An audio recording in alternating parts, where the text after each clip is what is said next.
सबसे पहले अगर आमिर मोहम्मदी भाई आपसे आगाज़ करें, क़ुर्ब क़यामत की निशानियाँ। इस पे मैंने जैसे कहा कि सैकड़ों वीडियोस आपको यूट्यूब पे मिल जाएंगी। ये निशानियाँ क्या हैं और क्या वाकई तमाम निशानियाँ अयां हो चुकी हैं? बिस्मिल्लाहिर्रहमानिर्रहीम। क़यामत कुरान करीम फ़ुरक़ान हमीद में जनाब नबी करीम सल्लल्लाहु अलैहि वसल्लम के हाथों से अल्लाह ताला ने जो मोअज़्ज़ा सादिर फरमाया था शक़्क़ क़मर का, जी। उसी वक्त फरमाया था कि इक़्तरबतिस्साअ, क़यामत करीब आ चुकी है। वनशक़्क़ल क़मर, और शक़्क़ क़मर हुआ है और इसको 1400 साल बीत गए हैं। तो ये एक अहम तरीन अलामत थी। और हुज़ूर करीम सल्लल्लाहु अलैहि वसल्लम ने फरमाया था कि मैं और क़यामत ऐसे हैं, यानी मेरी बेसत एक बहुत बड़ा वाक़या और उसके बाद सबसे बड़ा वाक़या वक़ूअ क़यामत है।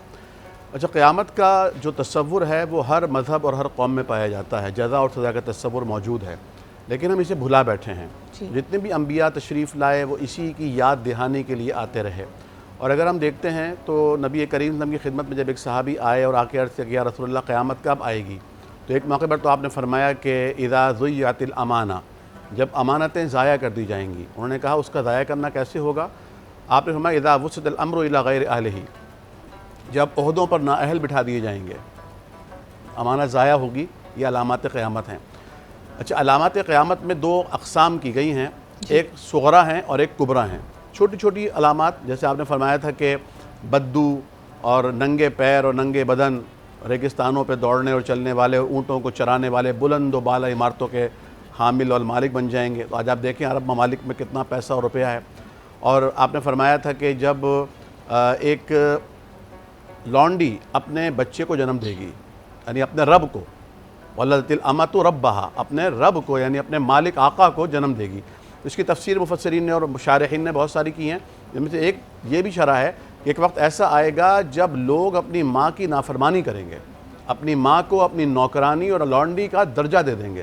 तो कभी कभी ऐसे मनाजिर सामने आते हैं। और हुज़ूर करीम सल्लल्लाहु अलैहि वसल्लम की खिदमत में एक साहब आए और आके कहा, या रसूलल्लाह क़यामत कब आएगी? तो आपने बहुत खूबसूरत सवाल किया कि तुमने इसकी तैयारी क्या की है।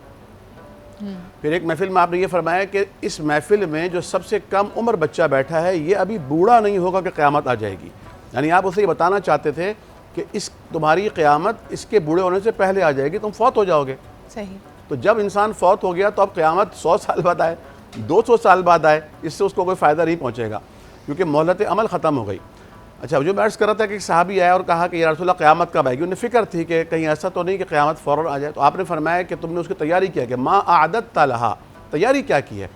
तो वो अपने आमाल की तरफ निगाह डाल के कहते हैं, या रसूलल्लाह वल्लाही, अल्लाह की कसम, मा आदत लहा कसीरा मिन सलाती वस्सियामी, मैंने ना तो बहुत रोज़े रखे हैं नफली, ना बहुत ज़्यादा नमाज़ें पढ़ता हूँ नफली, वलाकिन्नी, लेकिन एक बात है या रसूलल्लाह, इन्नी उहिब्बुल्लाह व रसूलहू, मैं अल्लाह से और आपसे बहुत मोहब्बत करता हूँ। हुज़ूर मुस्कुराए और फरमाया, इन्नका मआ मन अहबब्ता, तुम उसके साथ होगे जिससे मोहब्बत करते हो। तो अगर अल्लाह और उसके रसूल की मोहब्बत है, अल्लाह की बंदगी और नबी का इत्तिबा नसीब है, तो ये इत्मीनान की बात है। तो आज के दौर में बजाय इसके कि हम यूट्यूब पर सर्च करें कि क़यामत की निशानियाँ क्या हैं, और ये बदतरीन लोग होंगे जो क़यामत की निशानियाँ बनेंगे।